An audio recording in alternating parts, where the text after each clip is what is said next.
Guys আমরা এই super দান বাক্স থেকে ভিক্ষা করতেছি, কারণ এখান থেকে আমাদের একটা প্রাইভেট লঞ্চের দরকার, যেটা ব্যবহার করে আমরা ফ্যাক্টরি ছাদের উপর উঠে এখান থেকে এনিমিকে সানডে মানডে ক্লোজ করে একেবারে সবাইকে বাড়িতে পাঠিয়ে আমরা ম্যাচটাকে বুইয়া করে ফেলবো। আগে আমরা সুপার দান বাক্স থেকে ভিক্ষা করে একটা প্রাইভেট লঞ্চ পেয়ে গেছি, আর একটা এক্স পেয়ে গেছি, মানে এক্স জেনারেটর মেশিন গান। আর লো ভাই আমরা প্রাইভেট লঞ্চ প্যাডটাকে একেবারে ফ্যাক্টরির ছাদের বরাবর সুজা বরাবর একেবারে লাগিয়ে নিছি, এন্ড এখান থেকে আমরা প্রাইভেট লঞ্চ ব্যবহার করে সুন্দর করে ড্যারামের উপর উঠে যাবো, এন্ড আমরা সুন্দরভাবে উঠেও গেছি। গাইস ওই সময় আমাদের একটু ভুল ছিল, যার কারণে আমরা নিশানা ভুল করে অন্য জায়গায় চলে গেছি, কিন্তু এবারে একেবারে পারফেক্ট ভাবে লাগিয়ে নিছি, এন্ড আমরা সুন্দরভাবে উঠেও গেছি। এখন আমার কাজ হচ্ছে পেট ভরে কিল করা। ওই যে দেখো নিচে একটা ছেলে ঘোরাফেরা করতেছে, ছেলেটাকে বডি হেডশট মেরে লোড বক্স তৈরি করবো, কারণ আমি কি হেডশট মারতে পারি না, তাই জন্য বডি হেডশট মেরে সানডে মানডে ক্লোজ করে দিলাম।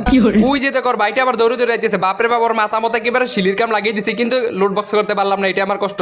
তবে আমার কাছে গোড়ার ডিম আছে, আমার গোড়ার ডিম ওর উপর মারতে পারি না, আমার গোড়ার ডিম আমার উপর পড়ে। ছেলেটা গাছের কভার থেকে বের হইতেছে না, গাছের পিছনে দাঁড়িয়ে মোতা শুরু করে দিছে। যাক ছেলেটা ছেলের কাজ করতে থাকুক, এদিক থেকে আমি আমার কাজ করতে থাকি। বাপরে বাপ এদিকে এই আলুর পরে খালু শরীরে পুরাটাই কলজা, পুরাটা শরীরে কলজা, ওর একটু ভয় করে না, কে এখানে বইয়া রয়েছে। কিন্তু ভাই এই ছেলেটা আমার সাথে ফাইট করে, ওর কাছে লঞ্চ প্যাড আছে, এই লঞ্চ প্যাড ব্যবহার করে এখান থেকে বেগে যাওয়ার চিন্তা করতেছে। তবে আমি তো দেখে ফেলছি ওকে যাইতে দেবো না, এখান থেকে লোড বক্স তৈরি করে একেবারে বাড়িতে পাঠাই দেবো, একেবারে বাড়িতে পাঠাই দেবো। এন্ড ছেলেটা লঞ্চ প্যাড ব্যবহার করতেছে, লঞ্চ প্যাড উঠবে, এখন উঠতেও দিলাম না, শেষ করে দিছি, একেবারে মাইরালেছি।